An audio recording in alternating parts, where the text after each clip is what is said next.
నమస్కారం. ప్రేక్షకులందరికీ శుభోదయం.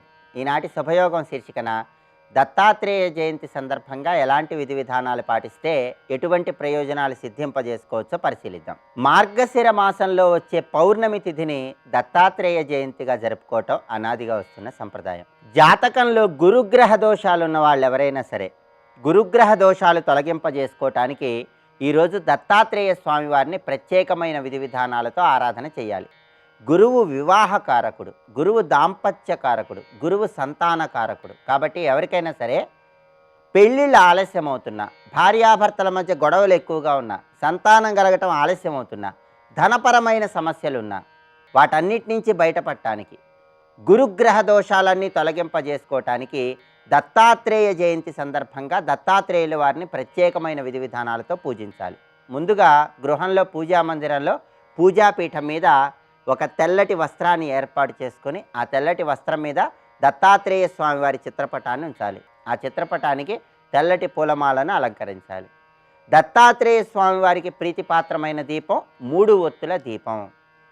అలాగే దత్తాత్రేయుల వారికి ప్రియమైన దీపం ఆవు నెయ్యి దీపం. అందుకే ఈరోజు వెండి ప్రమిదలో ఆవు నెయ్యి పోసి 3 ఒత్తులు విడివిడిగా వేసి దీపాన్ని వెలిగించాలి. అలాగే దత్తాత్రేయ స్వామి వారికి తెల్లటి పుష్పాలతో పూజ చేయాలి. తెల్లటి పుష్పాలతో పూజ చేస్తూ స్వామివారి అష్టోత్తర శతనామావళి అంటే 108 నామాలు చదువుకోవాలి. స్వామివారి 108 నామాలు చదువుకోలేని వాళ్ళు ఎవరైనా సరే స్వామివారికి సంబంధించిన శక్తివంతమైన ఒక నామం ఉంది. ఆ నామాన్ని 21 సార్లు చదువుకుంటూ తెల్లటి పుష్పాలతో స్వామివారిని పూజించిన స్వామి అనుగ్రహం సులభంగా కలుగుతుంది. ఆ నామం ఏంటంటే ఓం కాలాగ్ని శమనాయ నమః. ఇది నామం. ఓం కాలాగ్ని శమనాయ నమః. ఈ నామాన్ని చదువుకుంటూ తెల్లటి పుష్పాలతో స్వామివారికి పూజ చేయండి. స్వామివారికి కర్పూర హారతి ఇవ్వండి.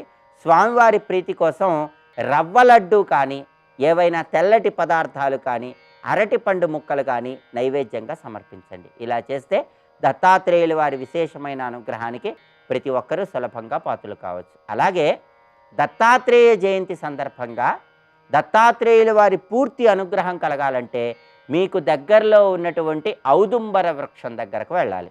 ఔదుంబర వృక్షాన్ని మేడి చెట్టు అనే పేరుతో పిలుస్తారు. కాబట్టి ఈరోజు ఎవరైనా సరే దేవాలయంలో కానీ లేదా మీకు దగ్గరలో ఉన్నటువంటి మేడి చెట్టు దగ్గరకు వెళ్ళాలి.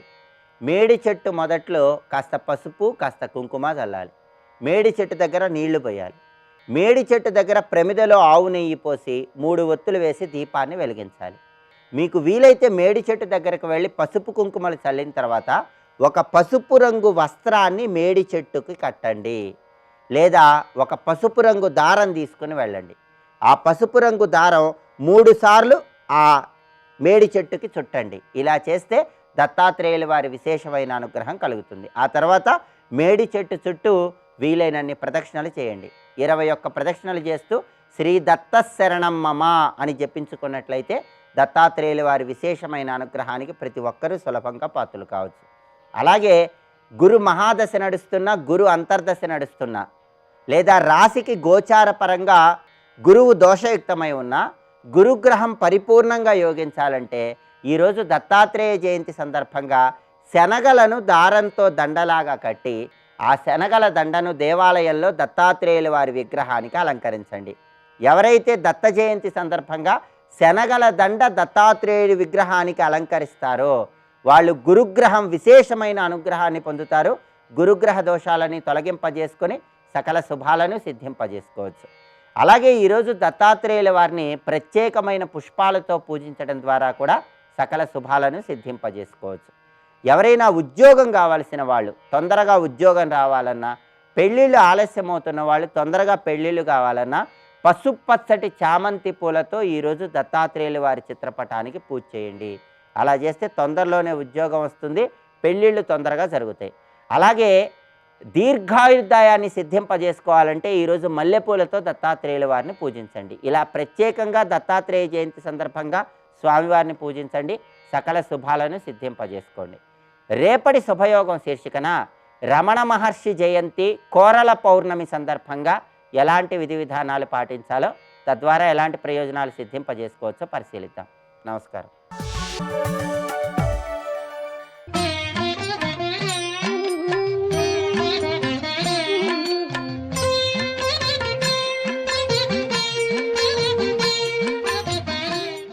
నమో నారాయణాయ. ఓం నమ శివాయ. శ్రీమాత్రే నమ. ఈరోజు దత్త జయంతి.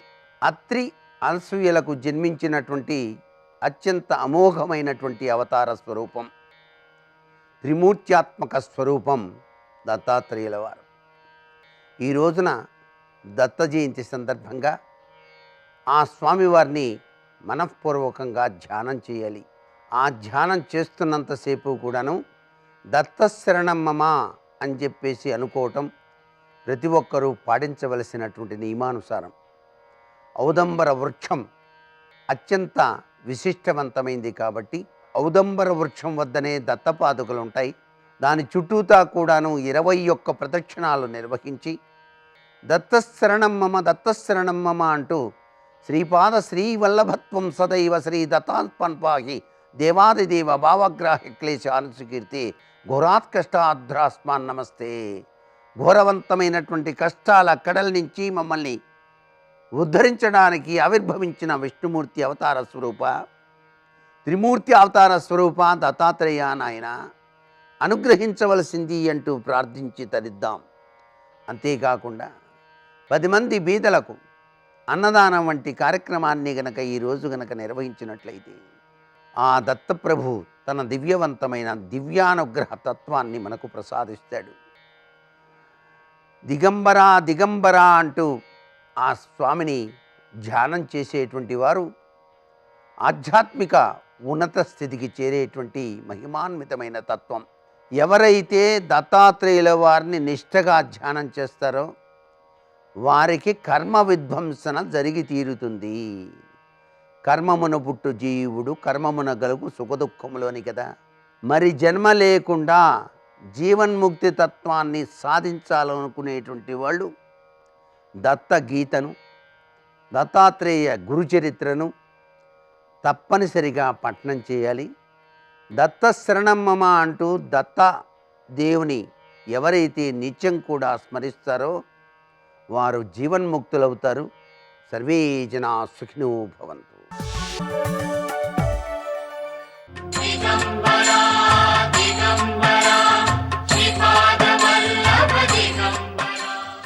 దత్తాత్రేయం మహాత్మానం వరదం భక్తవత్సలం జగద్గురుమహం వందే స్మర్తృగామీ సనోవతు.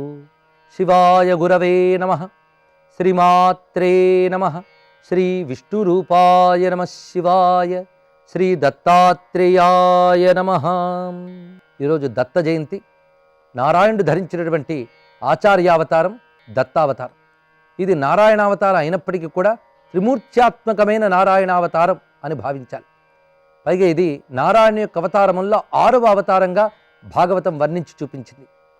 ఈ దివ్యావతారంలో స్వామి అత్రి అనసూయలను అనుగ్రహించడం కాకుండా తన యొక్క జ్ఞానస్వరూపంతో జగతిని అనుగ్రహించారు. దత్త సంప్రదాయం చాలా విస్తారమై ఉన్నది. దత్తునిపై ప్రత్యేకమైన ఉపాసనా విధానములున్నాయి, మంత్రశాస్త్ర విధానములున్నాయి. ఈయన అవధూత సంప్రదాయానికి ఆచార్యుడిగా చెప్పబడుతున్నాడు. జ్ఞానరూపమైనటువంటి అవతారంలో లోతైన తత్వములు ఎన్నో దాగి ఉన్నాయి. స్మరణ మాత్రం చేతనే అద్భుతమైన ఫలితాలనిచ్చే అవతారం దత్తావతారం. అందుకే స్మర్తృగామి, స్మరణ మాత్రం చేతనే అనుగ్రహించే దైవం గనక ఈయనకు స్మర్తృగామి అని పేరున్నది. శ్రీ దత్త శరణం మమ. దత్త ఇత్యక్షరద్వయం. దత్త అనేటువంటి 2 అక్షరాలే చాలా విశేషమైన మంత్రముగా చెప్పబడుతున్నాయి. పైగా దత్త అనే మాటలో ఉన్న ప్రత్యేకత భాగవతంలో వర్ణించి చూపించారు. అత్రి అనసూయల యొక్క తపస్సుకు సంతోషించిన నారాయణుడు తనని తాను ఇచ్చుకున్నట్ట. సాధారణంగా మనం సాధన చేసి భగవంతుడిని పుచ్చుకుంటాం. భగవంతుడు సంతోషించి తనను తాను ఇచ్చుకుంటే దాని యొక్క దివ్యత్వం వేరు. అందుకే అత్రి అనసూయల యొక్క తపస్సుకు సంతోషించి దత్తో మయాహమితి యద్ భగవాన్ సదత్తః. దత్తః అంటే ఇవ్వబడినవాడు అని అర్థం. ఎవరి చేత ఇవ్వబడ్డాడంటే తన చేత తానే ఇవ్వబడ్డాడు. నన్ను నేను ఇచ్చుకుంటున్నాను అన్నట్టు అత్రితో. ఆ విధంగా అత్రి అనసూయల్ని అనుగ్రహించాడు గనక స్వామికి దత్త అని పేరు వచ్చింది. అత్రి పుత్రుడు గనక దత్త ఆత్రేయ అని పేరు కూడా వచ్చినది. ఈ దివ్యమైన నారాయణావతారంలో అనేక విశేషములు ఉన్నాయి. పైగా యయాతి యొక్క పుత్రుడైన యదువునకు ఈయన ఒక కేవలం సౌమ్యమైనటువంటి పోల్చుకోవడానికి వీలైనటువంటి ప్రచ్ఛన్న రూపంలో దర్శనమిస్తాడు. తాను ఆచార్యుడు అన్నట్టుగా కాకుండా ఒక సామాన్యుని వలె బాలోన్మత్త పిశాచవత్ కనబడతాడు. అంటే అవధూతులైన వారు బాలురు వరే ఉన్మత్తుల వరే ప్రపంచం పట్టకుండా తిరుగుతారట. వాడిని పోల్చుకోవడం మహా కష్టం. మహాత్ముని పోల్చడం చాలా కష్టము. వారు ప్రవర్తనను బట్టి వీళ్ళు గొప్పవారు అనలేం. పైగా మనం పోల్చుకోని విధంగా తిరుగుతూ ఉంటారు వారు. వాళ్ళని పోల్చుకోవాలంటే మనకు పుణ్య సంస్కారం ఉండాలి. ఈ మహానుభావుడిని యదువు ఈయన్ని చూసి ఈయనెవరో గొప్ప జ్ఞాని, కానీ చాలా ఆనందంగా ఉన్నాడు. స్వామి మీరు ఇంత ఆనందంగా ఉండడానికి కారణం ఏమిటి అంటే జ్ఞానము అన్నాడు ఆయన. ఈ జ్ఞానం మీకు ఎలా లభించింది అంటే గురువుల పేర్లు చెప్తాడు ఆయన. ఆ గురువులు ఎవరు అంటే మనం చూసేటువంటి ప్రకృతే గురుస్వరూపంగా అక్కడ చెప్పడం జరుగుతుంది. భూమి, నీరు, ఆకాశము, వాయువు, అగ్ని వీటిని గురువులుగా చెప్తాడు. ఇక్కడ మనం గమనించవలసింది ఏంటంటే మనము వీటిని చూస్తూ ఉన్నాం, కానీ వాటి గురువులు అనుకోలేదు. ఎందువల్ల అంటే మనలో శిష్య లక్షణాలు లేవు. మనలో శిష్య లక్షణాలు ఉంటే ప్రపంచమే గురుస్వరూపంగా కనబడుతుంది. ప్రతి దాని నుంచి పాఠం నేర్చుకోవాలి. భూమి నుంచి సహనం నేర్చుకోవాలి. ఆకాశం నుంచి ఉదాత్తత నేర్చుకోవాలి. వాయువు నుంచి దేనికి అంటకుండా ఉండే లక్షణం నేర్చుకోవాలి. అగ్ని నుంచి శుద్ధత నేర్చుకోవాలి. ఇలాగా సామాన్యంగా మనం అనుకునే విషయాల్లోనే అసామాన్యమైన జ్ఞానం ఎలా ఉందో చూపిస్తాడు అక్కడ దత్తుడు. దీన్ని బట్టి ఆయన జగద్గురుతత్వం తెలుస్తున్నది. జగద్గురువు అంటే జగతికి గురువు అని ఒక అర్థము, జగద్రూపమైన గురువు అని ఒక అర్థము. కనిపిస్తున్న విశ్వమంతా ఆయన స్వరూపమే. ఈ విశ్వరూపంతో ఆయన మనం బోధిస్తున్నాడు. మనం గ్రహించగలిగితే జ్ఞానం ప్రకృతిలోంచే నేర్చుకోవచ్చు. అందుకు ప్రకృతియే పరమ గురువు, ప్రకృతి రూపంలో పరమేశ్వరుడే గురువుగా ఉన్నాడనే భావాన్ని అక్కడ యదు మహారాజుకి దత్తుడు వారు చెప్పినట్లుగా ఉన్నది. అదేవిధంగా ప్రహ్లాదునికి తత్వబోధ చేసిన విషయం భాగవతంలో ఉన్నది, దత్తపురాణంలో కూడా కనబడుతుంది. ఇక అలర్కుడు, కార్తవీర్యార్జునుడు, పరశురాముడు మొదలైన వారందరూ కూడా దత్తుని యొక్క శిష్యులే. వీరికి ఆయన విజ్ఞానాన్ని నేర్పాడు. పైగా పరశురామునికి త్రిపురా రహస్యం అనే ఒక అద్భుతమైన గ్రంథాన్ని కూడా బోధించారు. పైగా ఈయన యొక్క స్వరూపం త్రిమూర్త్యాత్మకమైనటువంటిది. 3 ముఖములతో ప్రకాశిస్తున్నాడు. బ్రహ్మ విష్ణు రుద్ర ముఖములు, అదేవిధంగా 6 చేతుల్లో కూడా ఆ 3 దేవతలకి సంబంధించినటువంటి దివ్యాయుధములు ధరించి ప్రకాశిస్తున్నాడు. ఆయన దగ్గర ఒక గోవు ఉంటుందట. ఈ గోవు ధర్మానికి భూమికి ప్రతీక. తాను ఆ ధర్మానికి రక్షకుడని చెప్పడానికే దానితో ప్రకాశిస్తున్నాడు. ఆయన చుట్టూ శునకములు ఉన్నాయట. వేదమంత్రములే శునక రూపంతో అక్కడ ప్రకాశిస్తూ ఉంటాయి. ఈ దత్త సంప్రదాయం మనకి పిఠాపురం దత్తక్షేత్రం. ఇప్పటికి అనేక మంది మహారాష్ట్రులు అక్కడికి వచ్చి కొలుచుకుంటూ ఉంటారు. శ్రీపాద వల్లభాచార్యులు వారు అవతరించినటువంటి దివ్యమైన స్థలం అది. అలాంటి క్షేత్రం కలిగి ఉండడం ఆంధ్రదేశం యొక్క అదృష్టం. అందుకే శ్రీపాద వల్లభ దిగంబర అని ఆయన కీర్తించడం కూడా మనకు కనబడుతుంది. నృసింహభారతి మొదలైన గొప్ప పరంపర దీనికి ఉన్నది. దివ్యమైన గురుస్వరూపాల్లో దత్తాత్రేయుని మనం జగద్గురువుగా చెప్పుకుంటున్నాం. ఈయన అసుర సంహారం చేసిన వైనం కూడా ఉన్నది. దేవతలందరికీ కూడా అసుర బాధ వచ్చినప్పుడు ఈయన చాలా తెలివిగా సంహరిస్తాడు. అది కూడా ఇతర అవతారముల వల్ల ఆయుధాలు పట్టుకుని కాకుండా ఆ అసురుల్లో తాను దివ్యమైన శక్తి యొక్క ప్రభావం చేత వాళ్ళకున్నటువంటి అహాన్ని పోగొట్టి ఈ దేవతల వల్ల సులభంగా ఓడిపోయేలా చేస్తాడు. దీన్ని బట్టి ఆయుధ ప్రయోగం లేకుండానే అసురత్వాన్ని పోగొట్టాడంటే జ్ఞాన రూపంతో మనలో ఉన్నటువంటి అసుర ప్రవృత్తులను నశింపజేసేవాడు అని స్పష్టమవుతున్నది. ఈయన యొక్క చరిత్ర మనకి పురాణముల్లో అనేక విధములుగా వర్ణించబడుతున్నది. ఈ మంత్రశాస్త్రముల ఆధారంగా దత్తుని మంత్రములు చాలా చెప్పబడుతున్నాయి. అవధూతావతారమైనటువంటి ఈ స్వామి యొక్క ప్రతి నామము దివ్యంగా పురాణం యందు కీర్తించబడుతున్నది. పైగా అలర్క, మదాలస ఇత్యాది వృత్తాంతముల యందు ఈయన చరిత్ర మధురాతి మధురంగా చెప్పబడుతున్నది. ప్రహ్లాదునికి అజగర వృత్తితో ఆయన బోధ చేస్తాడట. అజగరం అంటే కొండ చిలువ. ఆ కొండ చిలువ ఒక చోట అలా ఉంటుంది. అలాగే అజగర వృత్తితో ఉన్నటువంటి ఒక సత్పురుషుని వలె గోచరిస్తాడు. కొండ చిలువ తన దాకా వచ్చిన ఆహారాన్ని మాత్రమే స్వీకరిస్తుంది, లేనప్పుడు ఆహార రహితంగానే ఉంటుందట. అదేవిధంగా యోగి అయినటువంటి వాడు తాను కదలకుండా ఉంటూ తన దగ్గరికి ఏది వచ్చిందో ఎదుర్చాలాభ సంతృష్టి, ఆ వచ్చిన దాంతో తృప్తి చెందుతాడని. ఇక్కడున్న భావాన్ని మనం పరిశీలించినట్లయితే ఇక్కడ ఆహారం అంటే కేవలం అన్నమని మాత్రమే కాదు, ఇక్కడ ప్రాపంచికమైనటువంటి ఏ విషయముల పట్ల లాలస లేకుండా ఆత్మస్థితిలో నిశ్చలంగా ఉండడం అనే జ్ఞానాన్ని అజగరము అని అంటారు. వారు దేని యందు ఆశ పెట్టుకోరు, కానీ శరీర నిర్వహణ కోసం ఆహారాదులు అవసరమైనప్పుడు ఏది ప్రాప్తిస్తే దానితోనే వారు ఆ శరీర నిర్వహణ చేసుకుంటూ ఉంటారు. అటువంటి దత్తునికి నమస్కరిస్తూ సర్వం శ్రీ దత్తగురు చరణారవిందార్పణమస్తు. జై గురుదత్త.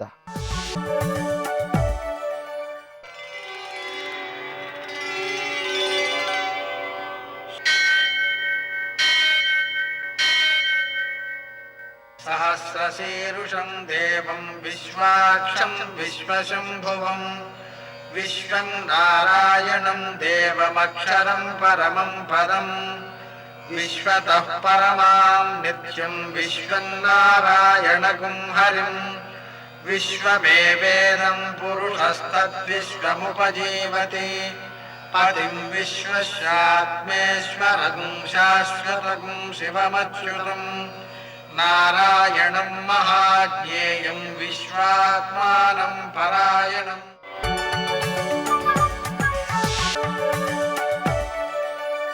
सूर्यशौर्यमथेन्दुरिन्द्रपदवी सन्मङ्गलं मङ्गलम्। మర్కటేశ మహోత్సాహ సర్వశోక వినాశన శత్రువుల సంహార మాం వృక్ష శ్రీయందాపయమే ప్రభో. నేటి కాలమాన విశేషాలను గమనిద్దాం. స్వస్తి శ్రీ చాంద్రమాన శార్వరినామ సంవత్సరం ఉత్తరాయణం, కొన్ని పంచాంగాల్లో దక్షిణాయనం, హేమంత ఋతువు, మార్గశిర మాసం, శుక్లపక్షం, మంగళవారం. సూర్యోదయం 6:49 సూర్యాస్తమయం 5:47. తిథి చతుర్దశి ఉదయం 7:53 వరకు. నక్షత్రం మృగశిర సాయంకాలం 5:28 వరకు. వర్జం రాత్రి 2:21 నుంచి 4:02 వరకు. దుర్ముహూర్తం ఉదయం 9:01 నుంచి 9:44 వరకు. మరల రాత్రి 11 గంటల నుంచి 11:52 వరకు. అమృతకాలం ఉదయం 7:59 నుంచి 9:42 వరకు. రాహుకాలం మంగళవారం కాబట్టి మధ్యాహ్నం 3 నుంచి 4:30 వరకు. అష్టకవర్గ రీత్యా శుభప్రదమైన సమయం మధ్యాహ్నం 2 గంటలకి. నేటి విశేషం దత్తాత్రేయ జయంతి, కాలాగ్నిశమన దత్తావతారం. అలాగే రాత్రి ఆరంభమైన తర్వాత చంద్రునికి పూజ చేయాలి. సువర్ణం, బంగారము, ఉప్పు దానం చేయడం చాలా మంచిది. ఈరోజు పూర్ణిమకు సంబంధించిన హోమం జరిపించాలి. అలాగే పూర్ణిమ పూజ కూడా చేయాలి. విశేషించి ఈరోజు 14వ శుభదివసం ధనుర్మాసంలో. ఈ సందర్భంగా గోపికను లేపుతోంది గోదాదేవి. పరిపూర్ణమైన వ్యక్తిత్వంతో ఉన్నదానా లే, దిగుడు బావిలో ఉదయం పూట వికసించేటువంటి ఎర్ర కమలాలు విచ్చుకున్నాయి. రాత్రిపూట వికసించినటువంటి నల్ల కలువలు ముడుచుకుపోతున్నాయి. కాషాయ రంగు వస్త్రాలను ధరించి ఆలయంలో అర్చకులు తమ యొక్క దేవాలయంలోని దేవతామూర్తులను మేల్కొల్పి వారికి అర్చన చేయడానికి ఆలయం తలుపులు తాళం తీసి పట్టుకున్నారు. నువ్వు మాత్రం ఇంకా నిద్రలేకపోతున్నావు. నువ్వు అందరికన్నా ముందుగా లేచి మా వద్దకు వచ్చి అందరినీ నిద్రలేపుతావని అన్నావు, కానీ లేపలేదు. అయినా మాటలు బాగా చెబుతావు. నిద్రలేచి రామ్మా. విశాలమైన చేతులతో తెల్లని శంఖం, ప్రకాశించేటువంటి చక్రం ధరించినటువంటి ఆ సర్వేశ్వరుణ్ణి, పద్మనేత్రుడైనటువంటి కృష్ణుణ్ణి సేవించి కీర్తిద్దాం. ఇకనైనా తొందరగా లేచి మాతో కలు. మనం పరిపూర్ణమైన వ్యక్తిత్వాన్ని తెలుపుడు చేయాలి. ఏ పని చేసినా ఆలస్యం చేయకుండా అనుకున్న పనిని అనుకున్నట్టుగా చేయాలని గోదాదేవి ఉపదేశం చేస్తాం. మంగళవారం సందర్భంగా రుణాలు తీరడం కోసం అప్పు తీర్చడం, రుణమోచక అంగారక స్తోత్రాన్ని, రుణమోచక గణేశ స్తోత్రం, రుణమోచక నృసింహ స్తోత్రం పారాయణ చేసుకోవడం, కనీసం శ్రీ గణేశ రుణించింది అనే నామాన్ని జపించుకోవడం ద్వారా అప్పులు తొందరగా తీరుతాయి. వ్రణమోచక అంగారక స్తోత్రాన్ని పఠించుకోవడం ద్వారా, ఆ అంగారకునికి తర్పణాలు ఇవ్వడం ద్వారా చాలా కాలం నుంచి తగ్గకుండా ఉండేటువంటి అనారోగ్యాలు తగ్గుతాయి. నేటి ఆణిమత్యాలు.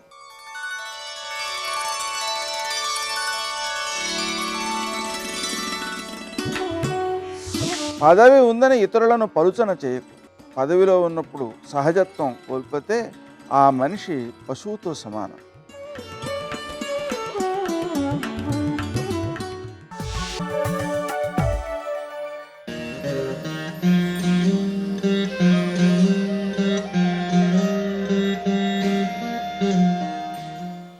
ఈరోజు దత్తాత్రేయ జయంతి. ఈ పర్వదినం నాడు దత్తాత్రేయ స్వామి దర్శనం చేసుకుంటే సద్గతులు కలుగుతాయంటారు. ఈ సందర్భాన్ని పురస్కరించుకుని బర్దీపూర్లో కొలువైన శ్రీ దత్తాత్రేయ స్వామివారిని మీ ముందుంచుతుంది మీ ఆరాధన. దిగంబరా దిగంబరా శ్రీపాదవల్లభ దిగంబరా,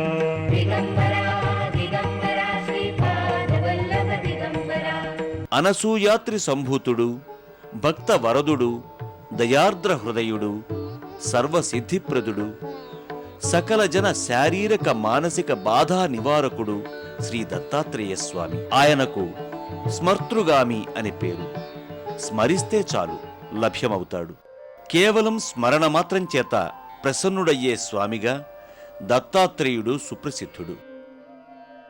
దత్తుడి అంశంలో జన్మించిన వారికి కూడా ఇదే విధమైన శక్తి ఉంటుందని భక్తుల ప్రగాఢ నమ్మకం. భక్త జనోద్ధారకులుగా, దివ్య మార్గోపదేశకులుగా, దత్తాత్రేయ తత్వ ప్రచారకులుగా ఎంతోమంది అవధూతలు అవతరించారు. ఎందరో భక్తుల్ని తరింపజేశారు. ఆ దత్త పరంపరలోని అవధూత శ్రీ శ్రీ శ్రీ దత్తగిరి మహారాజ్. దత్తగిరి మహారాజ్ దివ్య సమాధి నెలకొన్న ప్రాంతమే బర్దిపూర్ శ్రీ దత్తగిరి మహారాజ్ ఆశ్రమం. తెలంగాణ ప్రాంతంలో దత్త సాంప్రదాయంలో ఈ ఆశ్రమానికి ఎంతో విఖ్యాతి ఉంది. ప్రకృతి సౌందర్యంతో ప్రశాంతమైన వాతావరణంలో అలరారే ఆశ్రమ పరిసరాలు భక్తుల్ని ఆకర్షిస్తాయి. ఆశ్రమ ప్రాంగణంలోకి భక్తులు అడుగెడగానే అవ్యక్తమైన అలౌకికానుభూతికి లోనవుతారు. దత్తగిరి ఆశ్రమంలో నిరంతరం దిగంబర దిగంబర శ్రీపాదవల్లభ దిగంబర అనే నామస్మరణం ప్రతిధ్వనిస్తుంది. అక్కడి ఆధ్యాత్మిక వాతావరణానికి మరింత ప్రేరణను అందిస్తుంది. ఆ తన్మయత్వంలో భక్తులు దత్తగిరి ఆశ్రమంలోని ప్రధాన మందిరానికి చేరుకుంటారు. ముకుళిత హస్తాలతో ప్రదక్షిణలు చేస్తారు. మందిరంలోకి అడుగుడి పాలరాయి విగ్రహ రూపంలో ఉన్న దత్తాత్రేయుణ్ణి దర్శించుకుంటారు. దిగంబర శ్రీపాదవల్లభ దిగంబర. ధవళవర్ణ శోభితమైన విగ్రహాన్ని వీక్షిస్తూ అనసూయాత్రి సంభూత దత్తాత్రేయ మహామతే సర్వదేవాది దేవత్వం మమ చిత్తం స్థిరీకురు అంటూ ప్రార్థిస్తారు. మంటపంలో దత్తాత్రేయ స్వామి విగ్రహానికి క్రింద శ్రీ దత్తగిరి మహారాజు వారి సమాధి ఉంటుంది. ధ్యానమూలం గురుర్మూర్తి, పూజమూలం గురుర్పాదం, మంత్రమూలం గురుర్వాక్యం, మోక్షమూలం గురుర్కృప, తస్మై శ్రీ గురవే నమః అంటూ దత్తగిరి మహారాజ్ సమాధికి భక్తులు నమస్కరిస్తారు. దత్తాత్రేయ స్వామి మందిరానికి ఎడమవైపున అత్రి మహాముని మందిరం ఉంది. అత్రి మహాముని దత్తాత్రేయుని తండ్రి. ఈ మహాముని విగ్రహం ముందు శివలింగం భక్తులకు దర్శనమిస్తుంది. ఈ మందిరానికి అభిముఖంగా నందీశ్వరుడు భక్తులకు దర్శనమిస్తాడు. అత్రి మహర్షి మందిరానికి ఎడమవైపున దత్తుని తల్లి అనసూయాదేవి మందిరాన్ని కూడా భక్తులు సందర్శిస్తారు.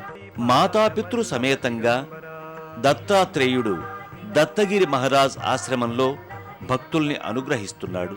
నిరంతర దత్తాత్రేయ నామస్మరణతో ఆశ్రమంలో భగవన్నామం రవళిస్తుంది.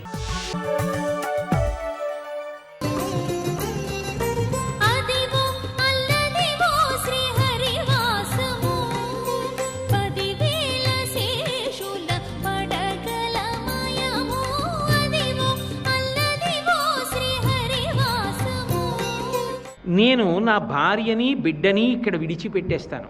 సుతుని సతిని ఇద్దరిని వదిలి నీ సంరక్షణలో ఉంచుతాను. నేను కాశీ యాత్ర పూర్తి చేసుకుని వస్తాను. నేను చేసొస్తే వాళ్ళకి ఆ ఫలితం వెళ్ళిపోతుంది తప్ప ఆమెని బాధ పెట్టి తీసుకెళ్ళకూడదు. ఇప్పుడు నేను తిరిగి వచ్చే వరకు వీళ్ళిద్దరికీ అన్నం ఇచ్చి జాగ్రత్తగా కాపాడు అన్నాడు. అయ్యయ్యో తప్పకుండా ఈపాటి ఉపకారం చెయ్యనా అని ఆమెకు ఏ ఇబ్బంది కలగకూడదని రాజాంతఃపురం లోపలికి ఉన్నటువంటి విడిది ఒకటి ఏర్పాటు చేసి అందులో 6 నెలలకి కావలసిన గ్రాసం పెట్టాడు ముందు జాగ్రత్త చర్యగా. అది బాగా లోపలకున్నది, ఒక అతిథి గృహం లాంటిది. అందులో పెట్టాడు విశాల భవంతిలో ఆమెను. ఎవరో బయట గడియలు వేసేశాడు. ఆమె లోపల ఉండిపోయింది. 6 నెలల గ్రాసం ఉంది కదా, ఎవరో ఒకళ్ళు రాకపోతారా, తలుపు తట్టకపోతారా అనుకుంది.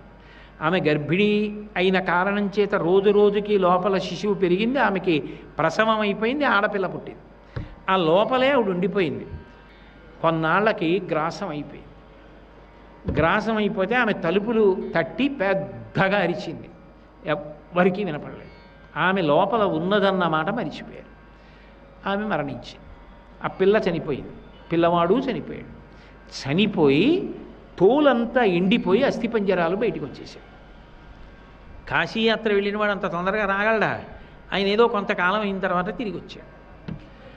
ఆయనకి ఏదో భగవద్ అనుగ్రహం. కావ్యకంఠ గణపతి ముని గారు పుట్టినప్పుడు వాళ్ళ నాన్నగారికి డుంటి గణపతి దగ్గర కొడుకు పుట్టాడు అనిపించినప్పుడు కూతురు పుట్టింది అనిపించింది. జాహ్నవి యాత్ర అన్నాడు కదా, గంగాదేవి యొక్క అనుగ్రహం, నాకు కూతురు పుట్టింది అనిపించింది.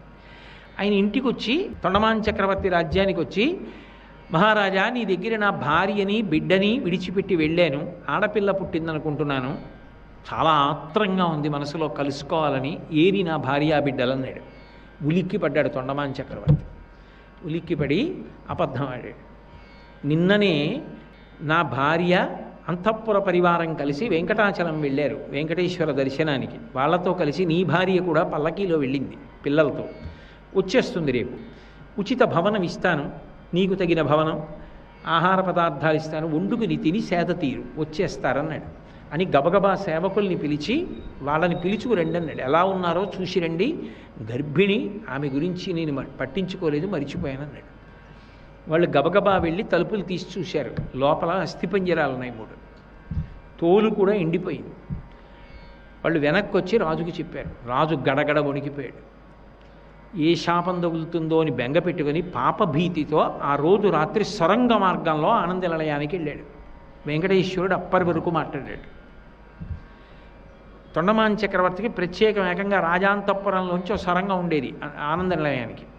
సొరంగ మార్గంలో వెళ్ళి శ్రీ వెంకటేశ్వరుడి పాదములు పట్టుకుని ఏడ్చాడు. ఆయన అన్నాడు, నీది అశ్రద్ధ కాదా? మాట ఇచ్చావు కదా, మాట ఇచ్చిన వాడివి ఆ బ్రాహ్మణ పత్ని గర్భిణి, చిన్న పిల్లాడు ఎలా ఉన్నారో చూడవలసిన అవసరం లేదా? ఇన్ని నెలలు అయిపోయిన తర్వాత భర్త వస్తే నీకు జ్ఞాపకానికి వచ్చిందా? వాళ్ళు ఎముకలు అయిపోయి ఉన్నారా, అస్థిపంజరాలు అయిపోయి, ఇప్పుడు వచ్చావా? నేను నిన్ను కాపాడనా? కానీ నీ మీద ఉన్నటువంటి అభిమానానికి తప్పకుండా కాపాడతాను. విశేషించి ఆ కూర్ముడు ఉన్నాడే, నన్ను నమ్మినవాడు, భగవంతుణ్ణి నమ్మిన వ్యక్తి పాడైపోకూడదు. అతనే పాడైపోతే నేనున్నాను అన్న మాటకు అర్థం ఎక్కడుంది? నువ్వు చేసింది అపరాధం, అతను అపరాధం చేయలేదు, నేను అతన్ని కాపాడాలి. అందుకని ఉత్తర క్షణం అంతఃపురంలో ఉన్నటువంటి అస్థిపంజరాలని ఇక్కడికి పిలిపించన్నాడు. అంటే అస్థిపంజరాలని తీసుకొచ్చారు వెంకటాచలానికి. ఆయన గుండెలలోతు నీళ్లలో కూర్చుని వెంకటేశ్వర స్వామి ఆ రాతి మీద పెట్టిన అస్థిపంజరాల మీద నీళ్లు చల్లాడు. చల్లగానే ఆ 3 లేచారు. ఇప్పటికీ దాన్ని అస్థితీర్థం అని పిలుస్తారు. 3 లేచారు. తొండమాన్ చక్రవర్తి కృతజ్ఞత చెప్పి 3 తీసుకెళ్ళి కూర్ముడికి అప్పచెప్పాడు. కూర్ముడు అన్నాడు, మీరు ఎక్కడున్నారు అన్నాడు. అంటే వాళ్ళు అన్నారు, నువ్వు పెట్టింది రాజాంతఃపురంలో, కానీ ఏమి జరిగిందో ఏమి చిత్రమో తెలియదు. వాళ్ళకి జ్ఞాపకం ఉంటే మళ్ళీ ఆయనకి కోపం వస్తుంది. అందుకే అది మరిచిపోయేటట్టు చేశాడు మాయ. ఏమి చిత్రమో తెలియదు అని 3 చెప్పారు. మేము శ్రీ వెంకటేశ్వరుడి యొక్క దివ్య గర్భమునందున్నాం. అనేక కొండలు, పర్వతాలు, నదులు, సముద్రాలు, ఈ విశ్వంలో ఉన్న ఎన్నో విశేషాలన్నిటినీ కూడా చూసి కృతార్థులమయ్యాం. ఆయన అనుగ్రహంతో మీ భర్త గారు వచ్చారంటే మళ్ళీ నీ దగ్గరికి వచ్చాం అని భర్తని ఆమె తండ్రిని బిడ్డలు కౌగిలించుకున్నారు. సంతోషించి కూర్ముడు వెళ్ళిపోయాడు. కృతజ్ఞత చెప్పడానికి వెళ్ళాడు తొండమాన్ చక్రవర్తి. అప్పుడు శ్రీ వెంకటేశ్వరుడు ఒక మాట అన్నాడు, నేను ఉన్నాను కదా, మాట్లాడుతున్నాను కదా అన్న ధైర్యంతో ఎవడు చెయ్యవలసిన కర్తవ్యాన్ని వాడు విస్మరించి ధర్మ సంకటాలు సృష్టించి నన్ను తీసుకొచ్చి మాట్లాడతానని నిలబెడితే నాకు కష్టం అవుతుంది. అందుకని ఇప్పుడు ప్రతిజ్ఞ చేస్తున్నా, ఇక పైన మాట్లాడను. కానీ ఒక్కటి గుర్తుపెట్టుకో, ఇది విగ్రహం కాదు, నేనే. అందుకే వెంకటేశ్వరుడు విగ్రహము కాదు. ఈ మాట నేను కాదు చెప్పింది, వ్యాసుడు చెప్పాడు. నకృతం దైవసంఘైశ్చ నకృతం విశ్వకర్మణ స్వేచ్ఛయా క్రీడతే తత్ర ఇచ్ఛారూపం విరాజిత. అది దేవతలు చెక్కినది కాదు, విశ్వకర్మ తయారు చెయ్యలేదు. స్వామి తనంత తానుగా పద్మపీఠం మీద ఒక ముద్ర పట్టి తానే అలా నిలబడ్డాడు. నేను ఇలా నిలబడాలి అని అనుకున్నాడు, అలా నిలబడ్డాడు. అది ఇచ్ఛారూపం. ఆయన తాను ఎలా ఉండాలో అలా ఉన్నాడు. ఒకానొకప్పుడైతే మిగిలిన యుగాలలో వెళ్ళి సంసారములను వదిలిపెట్టేసి తపస్సు చేస్తే ఆయన పాదమునకు ఉన్న చిటికిన వేలి గోటి కాంతి దర్శనం అవ్వలేదు.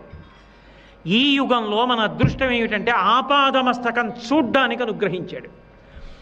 అక్రూరుడు అంటాడు, శూరులు తొల్లియే విభుది శోభిత పాదనక ప్రభావళించేరి భవాంధకారముల చిక్కక బుందురు వట్టి దేవునిన్ వైరముతోడనైన పిలువన్ నన్ను పంపి శుభంబు చేసే నిష్కారణమైన ప్రేమ ఇదే కంసుని పోలు సకొండు కలుగునే అంటాడు.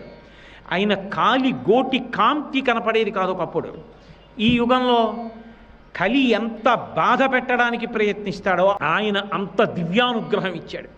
ఒకనాడు ధృతరాష్ట్ర భీష్మాదులు కూడా ఆయన విశ్వరూపం చూడాలంటే దివ్యనేత్రములు పొందారు. మాంసచక్షువుతో పాదముల నుంచి కిరీటం వరకు చూడ్డానికి అవకాశం ఇచ్చాడు. అది విగ్రహము కాదు. నకృతం దేవసంఘైశ్చ నకృతం విశ్వకర్మణ స్వేచ్ఛయా క్రీడతే తత్ర, తనంత తానుగా నిలబడాలని నిలబడ్డాడంతే. అది దివ్యమంగళమూర్తి, అది సాక్షాత్ శ్రీమన్నారాయణుడు. అందుకే ఒక మాట చెప్తారు, ఆయన ఉన్నాడని నువ్వు నమ్మగలిగితే, వ్యాసుడు తల కొట్టుకుని గుండెలు బాదుకుని చెప్పిన మాట నువ్వు నమ్మగలిగితే, కలిపురుషుడి ఉద్ధతి నుంచి నువ్వు తప్పుకోవడానికి ఏకైక మార్గం ఆయన ఉన్నాడని ఊరట పొంది ఆయన పాదములను నమ్మి బతకడమే. నమ్మగలిగితే ఎన్ని దోషములనైనా క్షమిస్తాడు. ఇప్పుడు ఆయన అనుగ్రహాన్ని తెలుసుకొని ధర్మం మీద అనురక్తి పొందగలిగితే చాలు. అజ్ఞానినామయా దోషాన్ శేషాన్ విహితాన్ హరే క్షమస్వత్వం క్షమస్సత్వం శేషశైల శిఖామణి.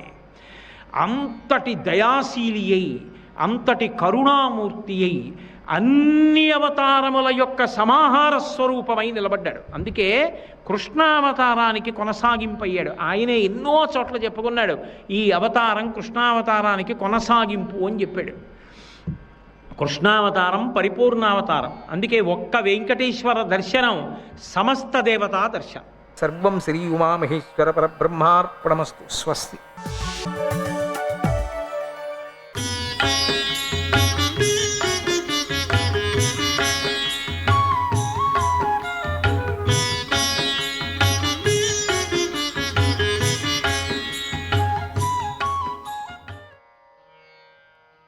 శ్రీ మహాగణపతే నమ, శ్రీ సరస్వత్యే నమ, శ్రీపాదవల్లభ నరసింహ సరస్వతి, శ్రీ గురు దత్తాత్రేయాయ నమ. దత్తాత్రేయ అవతారం జరిగాక కొంతకాలానికి సృష్టి విస్తరణ వేగం ఇంకా పెరగాలని బ్రహ్మగారికి తోచింది. దత్తాత్రేయ అవతారం అయింది, ఇంకా పెరగాల, చిన్నగా పెరిగింది, ఇంకా పెరగాల. దానికోసం అవిద్యావరణం యొక్క బలాన్ని పెంచాలంటే దాని యొక్క లక్షణాలేమిటా అని మనసులో ధ్యానించసాగాడు. అవిద్య, వీళ్ళకి అవిద్యను నేర్పాల. వెంటనే ఆయనకు అవిద్యకు పంచశాఖలు ఉన్నాయని తెలిసింది. తమోమోఘం మహామోఘం తామిశ్రం ఛాందసంహితం పంచపర్వామ విద్యాంచ శేషం మోఘాయ సోసృజత్. తమము అంటే తత్వ విస్మృతి, మోఘం అంటే దేహాభిమానం, మహామోఘం అంటే భోగాభిమానం. తమము అంటే తత్వ విస్మృతి, అంటే తత్వ విస్మృతి అంటే మర్చిపోవటం, లేక దాని గురించి పట్టించుకోకపోవటం తమం. దాన్ని ఉదాహరణ చెప్తున్నా. ఇప్పుడు నిద్రపోయేటప్పుడు మనం ఏదైనా పట్టించుకుంటామా? అసలు పక్కలో ఏం జరిగేది కూడా మనకు తెలియదు. ఆ విధమైనటువంటి తమం అంటే తత్వ విస్మృతి, తత్వాన్ని గురించి మనకు దాన్ని పట్టించుకోకపోవటం. మోహం అంటే దేహాభిమానం, దేహం మీద విపరీతమైనటువంటి అభిమానం, మోహం. అయ్యో దీనికి బాగా ఉండాలా, దీన్ని దెబ్బ తగలకూడదు, నేను అలంకారంగా ఉండాలా, మోహం. నాకు రోగం రాకూడదు, నేను 200 సంవత్సరాలు బతకాలా, ఇట్లా. ఆ దేహాభిమానం ఎప్పుడు కలిగిందో మోహంలో పడిపోతాయి. ఇక మహామోహం అంటే భోగాభిమానం, అంటే శరీరాన్ని మర్చిపోయి నువ్వు భోగాన్ని అనుభవిస్తావు, అది భోగాభిమానం, మహామోహం అంటే. తామిశ్రమం అంటే విపరీతమైనటువంటి క్రోధం, క్రోధంతో పాటు కడుపులో మంట, ఆ కడుపు మంటతో పాటు సర్వనాశనానికి ఏం కావాలో అంత ప్లాన్ తానే చేసుకుంటుంటాడు, అదే క్రోధం అంటే. అంధతామిశ్రమం అంటే తన భోగాలు పోతే తానే పోయినట్లు భావించటం. చాలామంది ఒకవేళ ఇల్లు పోయిందనుకోండి, ఇక అంతే ఏడుపు, ఏడుపు, దుఃఖమో దుఃఖం. ఇవన్నీ భోగాలే కదా. ఇల్లు, వాకలి, పిల్లలు, భార్య, భర్త, ఇవంతా భోగాలే కదా. దీంట్లో ఏది ఒకటి పోయినా కూడా ఏడుపే మనకు. అందరి మీద అంత అభిమానం. దాన్ని అంధతామిశ్రమం. అవి గుడితనంగా దాన్ని అభిమానించటం. ఇల్లు అమ్ముడుపోయింది అనుకోండి, ఇంకంతే. ఇంకా ఇల్లు లేవా, ఎక్కడైనా ఉండొచ్చు కదా, ఒక పకాలు ఉండొచ్చు కదా.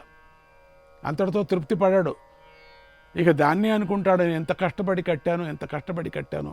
దీంట్లో ఏ ఒక్కరు దూరమైనా కూడా చాలా దుఃఖం, ఇంక ప్రపంచంలో అంతా పోయినట్టు లెక్క. ఇది ఈ 5 శాఖలను తీవ్రంగా భావన చేయటంలో ఆ అవిద్య బ్రహ్మనే ఆవరించింది. ఎప్పుడు ఈయనే తీవ్రంగా యోచన చేశాడు. ఎందుకంటే జనానికి ఇవ్వాలి, ఎప్పుడు జీవులకి, జనం అంటే జీవులకి ఇవ్వాలి. ఎప్పుడు ఆ జీవులకి ఇవ్వాలంటే తాను అనుభవించాలి. అది అంటే తాను దాని ప్రయోగం లాగా చేసుకున్నాడు. అదేమైంది, అట్లా ఎవరు యోచన చేస్తే ఆ అవిద్య బ్రహ్మనే ఆవరించింది. చెడు విచారాన్ని ఎప్పుడు మాట్లాడుకుంటే ఆ చెడు తాననే ఆవరిస్తుంది అంటారు. దానివల్ల ఆయనకు స్మృతి పూర్తిగా నశించిపోయింది. అప్పుడు ఏమైంది, వేదాలు గుర్తుకు రాలేదు. బ్రహ్మకే అట్లా జరిగిపోయింది. కేవలము ఈ అవిద్య యోచన చేసిన దానికి. అవిద్యకు పంచశాఖలున్న అనుకున్నాం కదా, 5 భాగాలుగా ఉన్నాయని. 5 భాగాలు తీవ్రంగా యోచన చేశాడు. ఈ యోచన చేసిన దానికే బ్రహ్మకేమైంది, తనకు పట్టుకొని ఏమైంది, అస్సలు ఏది వేదాలు ఏది గుర్తుకు రాలేదు. బుద్ధి పూర్తిగా నశించిపోయింది. అప్పుడు ఆయన అనుకుంటున్నాడు ఏం చేయాలా అని ఆలోచించి సహ్యాద్రికి వచ్చి అక్కడ రేణుకామాతను ధ్యానించాడు. ఆమె ప్రత్యక్షమై, పూర్వం వేదాలు పోగా నీకు విష్ణువు తెచ్చి ఇచ్చాడు కదా, మళ్ళీ ఆయననే ఆశ్రయించు అని చెప్పింది రేణుకామాత. బ్రహ్మ వైకుంఠం వెళ్ళి విష్ణువు కోసం వెతకసాగాడు. అక్కడ ఆయనకు విష్ణు దర్శనం కాలేదు. అంత సులభంగా కాదు స్వామి. ఒక కృష్ణామలక వృక్షం అంటే నల్ల ఉసిరి, ఆ వృక్షం మాత్రం కనిపించింది, నల్ల ఉసిరి. బ్రహ్మ దానిని తీసుకొని మళ్ళీ రేణుకామాత దగ్గరకు వచ్చి నాకు విష్ణువు కనబడలేదని చెప్పాడు. రేణుకామాత, నీవు అవిద్యచే ఆవరింపబడి ఉన్నావు కనుక నీకు విష్ణు దర్శనం కాలేదు. నీలాంటి వారి కోసమే ఆయన ఇప్పుడు దత్తాత్రేయ మూర్తి అయి ఈ సహ్యాద్రి మీదే ఉన్నాడు. ఆయన ఇక్కడికి రప్పిస్తాను అని చెప్పి రేణుకామాత ధ్యానం చేసింది, దత్తాత్రేయుడు ధ్యానం చేసింది. వెంటనే అనఘాదేవి సమేత దత్తాత్రేయుడు ప్రత్యక్షమయ్యాడు. ఈ బ్రహ్మకేమో కావాలంట చెప్పు, ఏదో అడగటానికి వచ్చాడు, విష్ణులోకానికి అంత వెళ్ళాడు, అక్కడ దొరకలేదు, ఈ ఉసిరి చెట్టుని తీసుకొని వచ్చాడు అని రేణుకామాత పలికింది. బ్రహ్మగారు తన కష్టం చెప్పుకున్నాడు. స్వామి, నాకు నా తండ్రి విష్ణుమూర్తి నువ్వేనే నా తండ్రి, నాకు ఆజ్ఞ ఇచ్చాడు, సృష్టి విస్తరించమని చెప్పాడు. సృష్టి విస్తరించటానికి ముందుగా జ్ఞానాన్ని సృష్టి చేయమని చెప్పాడు.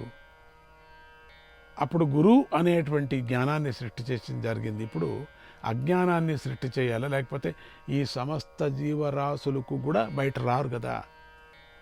వ్యామోహం పెంచాలి, లేకపోతే నేను మొదలు సృష్టి చేసినట్టు సనక సనందాదులు మహర్షులు అందరూ కూడా ముక్తి కోసం వెళ్ళిపోయారు, వీళ్ళు కూడా అట్లే వెళ్ళిపోతారు. ప్రయోజనం ఏముంది, వాళ్ళకి జీవన్ముక్తి దొరకాల వాళ్ళకు. అందుకని అవిద్యను వాళ్ళ మీద వేయాలా నేను అవిద్యను ఉపాసన చేశాను. తన కష్టమంతా చెప్పుకున్నాడు. అవిద్యను ఎప్పుడు స్మరణ చేశాను, నేనన్నీ మర్చిపోయా, వేదాలు మర్చిపోయా, నన్ను నేనే మర్చిపోయాను, నేనేం చేస్తున్నా తెలియటం లేదు, నాకు విష్ణు దర్శనం కూడా కాలేదు, నువ్వే విష్ణు అని అమ్మ చెప్పింది. అందుకని అప్పుడు దత్తస్వామి ఇలా చెప్పాడు, సమస్త వాగ్మయము నాదాత్మకంగా ఉంది. ఆకారం నుంచి ఛకారం వరకు ఉన్న అక్షరాలన్నిటిలోనూ ఒకే నాదం అంతర్లీనంగా ఉంది. ఆ నాదమే ఈ అక్షరాలను ప్రకాశింపజేస్తుంది. ఆ నాదమే ఈ రేణుకామాత. అందువల్లే ఈమెను బ్రహ్మర్షులు బ్రహ్మరూపిణి, వేదమాత, సావిత్రి అని పిలుస్తూ ఉంటారు. అలాగే ఏకవీర, ఓంకారైకేశ్వర, ఏకమాత్ర అని కూడా వ్యవహరిస్తూ ఉంటారు. ఆమెకు హ్లాదిని, విమల, ఉత్కర్షిణి, జ్ఞానయోగ, ఇత్య, ఈశాన, ప్రాహ్వి, అనుగ్రహ అనేటువంటి 8 పేర్లున్నాయి. అందుకని ఆమెను అష్టపర్యాయ వాచిక అని కూడా పిలుస్తూ ఉంటారు. ఈమెయే వేదమాత, ఈమెయే గాయత్రి, ఈమెయే బ్రహ్మరూపిణి. ఎంత అద్భుతంగా ఉంది చూసారా. నాదం మొత్తం దీంట్లో ఉంది. మీ స్వామీజీ చేసేదే ఇంత నాదం, దీన్నే అనుగ్రహించేది. దత్తస్వామి ఇలా చెబుతూ ఉండగానే ఆయన పక్కనున్న అనఘాదేవి ముఖంలోంచి వేదాలు ఆవిర్భవించి మెరుపుల్లాగా రేణుకామాత ముఖంలో ప్రవేశించాయి. ఇది చూస్తూ ఉండగానే బ్రహ్మకు వేదాలు గుర్తుకొచ్చాయి. ఒక్క క్షణములో ఆయన ఆనందంగా రేణుకామాతను స్తుతించాడు. తర్వాత దత్తాత్రేయ స్వామికి కృతజ్ఞత చెప్పి ఆయన తన లోకానికి వెళ్ళిపోతున్నాడు. అప్పటినుంచి దత్తాత్రేయుడు బ్రహ్మ తెచ్చిన కృష్ణామలక వృక్షం క్రింద కూర్చొని ధ్యానం చేసుకోసాగాడు. అప్పటినుంచి ఆయన ఆశ్రమానికి ఆమలకాశ్రమం అని, ఆ గ్రామానికి ఆమలకీ గ్రామం అని పేరు వచ్చింది. ఈ విధంగా దత్తాత్రేయుడు తన తాతగారైన బ్రహ్మకే వేదోపదేశం చేసిన గురువయ్యాడు. ఎంత అద్భుతంగా ఉంది. దీన్ని విన్నవాళ్ళకి ఈరోజు నుంచి దీక్ష కూడా తీసుకోండి. మీరు 3 రోజులు 7 రోజులు తీసుకోండి, లేక ఇది ముగిసేంత వరకు కూడా తీసుకోవచ్చు. అంటే మీరు దీక్ష అనేది మీకు తెలుసు, అవదంబర దీక్ష. అందుకని మీరు తీసుకోండి, చాలా మంచిదా. దత్తభక్తులకి ఇంటింటి కీర్తన. ఆ కీర్తన మనం ఇప్పుడు మీరు కూడా చేరుకోండి, నాతో పాడదామా?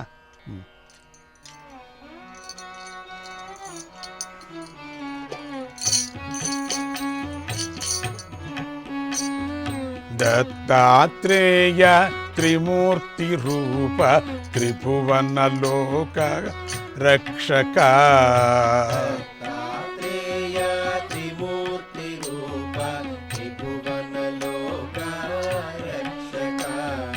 దత్తాత్రేయ త్రిమూర్తి రూప త్రిభువన లోక రక్షక.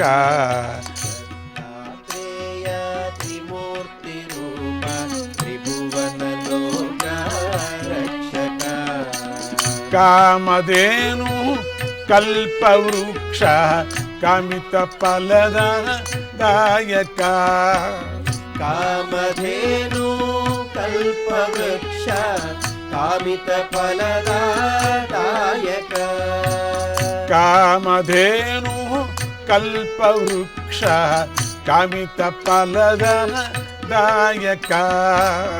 కామధేను కల్పవృక్ష కామిత ఫలదాయక. దత్తాత్రేయ త్రిమూర్తి రూప త్రిభువన లోక రక్షక. దత్తాత్రేయ త్రిమూర్తి రూప త్రిభువన లోక రక్షక. జై గురుదత్త, శ్రీ గురుదత్త.